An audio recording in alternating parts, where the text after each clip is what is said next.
öz övladlarından əl çəkmə ki, anan yaşadığı həyatı sən də yaşayasan. Düzdür, anan haradasa, yəni həyat bu merakdır da. Həzrəti Peyğəmbər əleyhissalam buyurur ki, narahat olma, etdiklərini çəkməsən, yaşamasan həyatdan getməyərsən. Pis də olsa, yaxşı da olsa. Məsələ bundadır ki, insanlar, yəni təbiidir, bəli, hər bir dünyaya uşaq gətirən... ana mövzusu deyil, dünyaya hər uşaq gətirən ana deyil. Mən bir haşiyə çıxım, sıra günüm bir xəstəxananın birindeydim, Allah bütün anlara can sağlığı versin.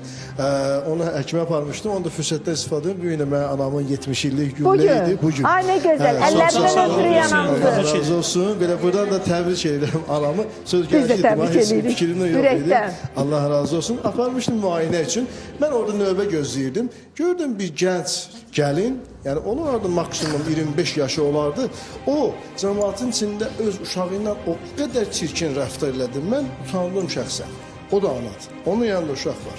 Düzdür, uşaq dəcəl ola bilər. Bu normaldır da. Uşağın adına uşaq deyərlər. Bu normaldır. Anasının sumqasından telefon götürdü, neynədi. Amma o ona elə bir müraciətdən, elə bir forma ilə uşaqla rəftar edir ki, o uşağın axırı nə olacaq? O anaya qarşı çıxanlardan olacaq. Amma biz hər bir ananın qarşısında baş əyirik ki, onlar həqiqətən anadır. Hacı Vahidin anasının qarşısında baş əyirik, əllərindən öpürük, ad gününü təbrik edirik, icazə versə o gül yanağından da öpərdik.